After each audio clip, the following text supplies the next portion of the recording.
पानी के नीचे सुनहरा हेलीकॉप्टर रिस्टोरेशन। कालिया एक सोने के खान का मालिक था। शहर से दूर उसने अपनी एक बस्ती बनाई थी जहां मजदूर अपने परिवारों के साथ रहते थे। पर उस सोने की खान पर शहर के कुछ माफिया लोगों की नजर थी। एक बार सारे माफिया एक साथ मिलकर कालिया को खत्म करने का प्लान करते हैं। उस वक्त गब्बर कहता है, सोने की खान पर नाग के जैसे फन फैलाकर बैठा है वो कालिया, उसे मारकर खत्म करना ही होगा। तभी कपूर और परेश कहते हैं, पर कैसे करे, कालिया तक पहुंचना आसान नहीं है और ऊपर से उसके लोग। तो फिर पहले उसके लोगों पर ही हमला कर देते हैं, तब वो ऐसे ही कमजोर हो जाएगा और उसे मारना भी आसान हो जाएगा। इस तरह से वो तीनों कालिया को मारने का प्लान बनाते हैं और प्लान के हिसाब से एक दिन बस्ती पर कुछ गुंडों को लेकर वहाँ वो तीनों चले जाते हैं। गुंडे बस्ती पर गोलियों की बौछार करने लगते हैं। उनसे कालिया का पता पूछते हैं। तभी एक बस्ती वाला कहता है, जान से मार दो साहब, पर हम तुम्हें हमारे भगवान का पता नहीं बताएंगे और ना ही सोने के खान का रास्ता। बस्ती वालों का कालिया के प्रति प्यार देखकर वो तीनों बौखला जाते हैं, क्योंकि उन तीनों को कालिया का अपना पता था, ना ही उसके सोने की खान का। वो पूरी बस्ती को आग के हवाले कर देते हैं। लेकिन जब ये बात कालिया को पता चलती है तब वो सोचता है, फिलहाल सारा सोना और पैसा किसी हिफाजत जगह पर पहुंचाना होगा, उसके बाद मैं देखता हूँ। इन तीनों ने मेरे लोगों को मारा है ना, मैं उन्हें जान से मार डालूंगा। ऐसा सोचकर कालिया सारे सोने के बक्से और पैसे अपने हेलीकॉप्टर में भर देता है और वहां से जाने लगता है। हेलीकॉप्टर से जाते वक्त कपूर उसे देख लेता है। तब वो कहता है, अरे वो देखो कालिया का हेलीकॉप्टर, वो भागने की कोशिश कर रहा है, उसके हेलीकॉप्टर को ही खत्म कर दो। सारे गुंडे गोलियों की बौछार उस हेलीकॉप्टर पर करते हैं। तभी एक गोली कालिया को भी लग जाती है, जिस वजह से उसका नियंत्रण हेलीकॉप्टर से चला जाता है और हेलीकॉप्टर बीच समंदर में गिर जाता है। वो तीनों कालिया के मारे जाने से खुश हो जाते हैं, पर तभी उनकी खुशी आधी अधूरी रह जाती है। ऐसे ही कुछ साल बीत जाते हैं। सालों से गुलाम बने बस्ती के लोग अभी तक अपना मुंह बंद करके रखे थे। तभी एक दिन उनकी बस्ती में रॉकी नाम का लड़का आता है, जिसे देखकर एक बूढ़ा कहता है, कालिया बेटा तुम वापस आ गए, हमें इस गुलामी से बचा लो बेटा। दरअसल रॉकी कालिया का ही बेटा था, जो हूबहू कालिया के जैसे दिखता था।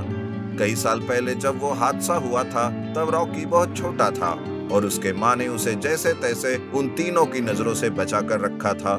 रॉकी उस बूढ़े बाबा को कालिया के बारे में पूछता है। तब वो बाबा सारी बात बताता है। तब रॉकी कहता है, मैं उस हेलीकॉप्टर को पानी से ढूंढ निकालूंगा, जरूर मुझे उस हेलीकॉप्टर से कुछ ना कुछ मिल जाएगा, उसके बाद मैं इन तीनों को देख लूंगा। ऐसा सोचकर रॉकी बीच समंदर में उस हेलीकॉप्टर को ढूंढने लगता है। जो काम वो तीनों नहीं कर सके वो काम रॉकी कर लेता है और आखिरकार उस हेलीकॉप्टर को ढूंढकर वो पानी से उसे बाहर निकाल लेता है। रॉकी उस हेलीकॉप्टर का रिस्टोरेशन करने लगता है। तब उसे हेलीकॉप्टर के अंदर से ढेर सारा सोना मिलता है और उसके साथ साथ एक नक्शा भी मिलता है जिसमें सोने की खान का पता था। तब रॉकी कहता है, मेरे पिताजी ने अपनी जान दे दी, पर ये राज किसी के सामने नहीं आने दिया। अब मैं मेरे पिता की जगह लूंगा और उस सोने की खान को फिर से शुरू करूंगा। रॉकी हेलीकॉप्टर का रिस्टोरेशन करके उसे ठीक करता है और उसे हेलीकॉप्टर से उस बस्ती में वो चला जाता है। पर इस बार उसका सामना कपूर, गब्बर और परेश से होता है।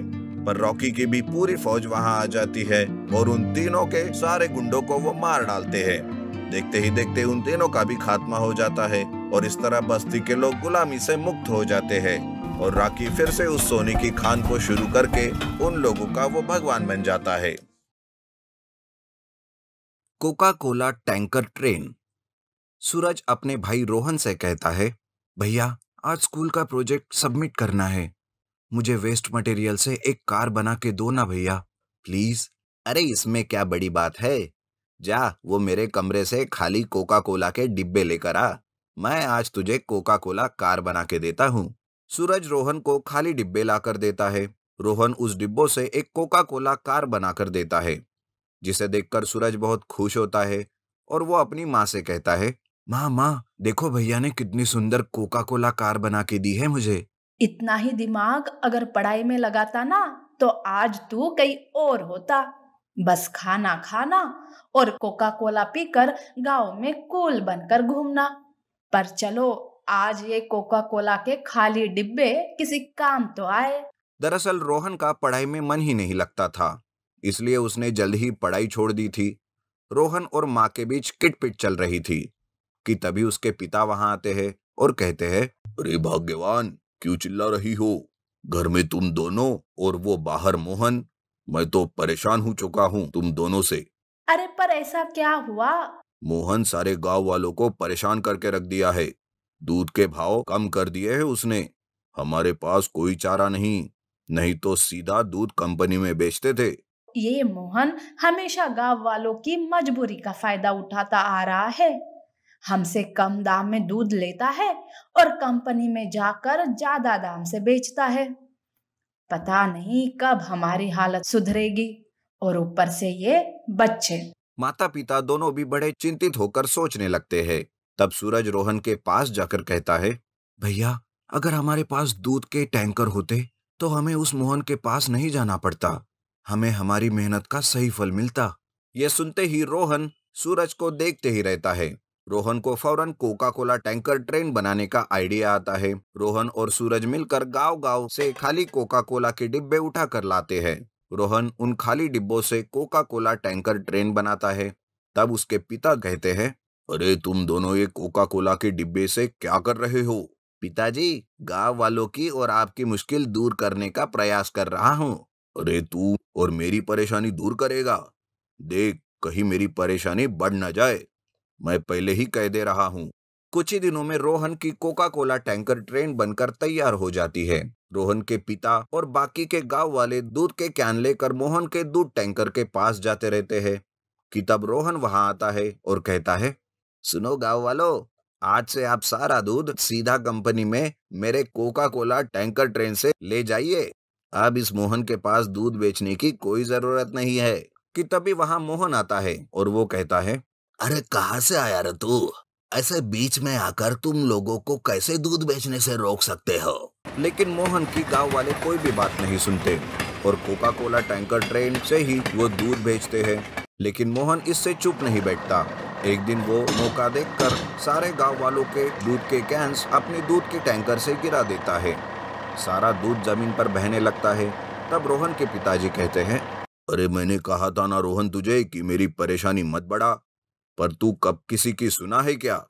कर दिया ना सारा नुकसान। अरे पिताजी, आप सब इस मोहन की दादागिरी सहन करते हो, इसलिए मोहन ये सब करता है। हम सब मिलकर उसे रोकते हैं, तब वो हमारा कुछ भी नहीं कर पाएगा। रोहन गांव वालों को मोहन से लड़ने की हिम्मत देता है। सब मिलकर मोहन को खूब पीटते हैं और उसे भगा देते हैं। मोहन अपने दूध के खाली टैंकर लेकर वहां से चला जाता है। फिर गांव वाले अपने दूध को कोका कोला टैंकर में भरने लगते हैं। रोहन उस दूध से भरे कोका कोला टैंकर ट्रेन को लेकर दूध कंपनी में जाता है, जहां उसे दूध का सही दाम भी मिलता है। गांव में आकर रोहन सबको उनके दूध का सही दाम देता है, जिसे देखकर रोहन के माता पिता खुश हो जाते हैं।